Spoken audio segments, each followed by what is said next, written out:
Hello guys, இந்த வீடியோவில் சிம்பிளாக பரோட்டா வச்சு ஒரு டேஸ்டியான ரெசிபி பார்க்க போகிறோம்.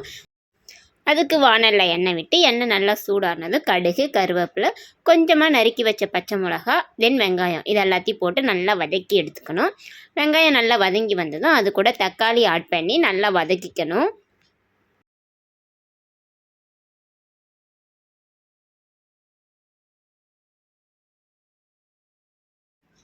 வெங்காயம் நல்லா வதங்கி வந்ததும் அது கூட கொஞ்சமாக கரம் மசாலா, மிளகாத்தூள், இது மஞ்சத்தூள் இது மூணுத்தையும் ஆட் பண்ணி நல்லா வதக்கி எடுத்துக்கணும். இந்த மசாலா பொருளை நல்லா வதக்கி எடுத்ததும் நமக்கு இப்போது டேஸ்ட்டுக்கு தேவையான சால்ட் ஆட் பண்ணிக்கணும்.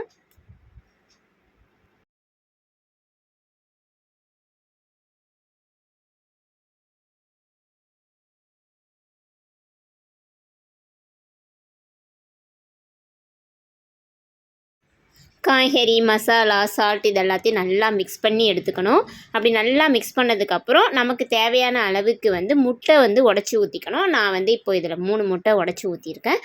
உங்களுக்கு எத்தனை முட்டை வேணுமோ அத்தனை முட்டை இதில் உடச்சி ஊற்றி அதையும் நல்லா கிளறி எடுத்துக்கணும்.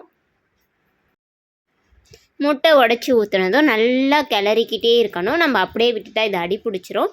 அதனால் அடி பிடிக்காத மாதிரி கைவிடாமல் கிளறிக்கிட்டே இருக்கணும். அப்படி நல்லா கிளறிட்டே இருக்கும்போது நமக்கு ஒரு அளவுக்கு திக்கான பதம் கிடைக்கும். அப்படி கிடைச்சதுமே நம்ம துண்டு துண்டு துண்டாக கட் பண்ணி வச்சுருக்கிற பரோட்டாவை இது கூட நல்லா ஆட் பண்ணிக்கணும். ஆட் பண்ணி எல்லாத்தையும் ஒன்றா மிக்ஸ் பண்ணி கிளறிக்கணும்.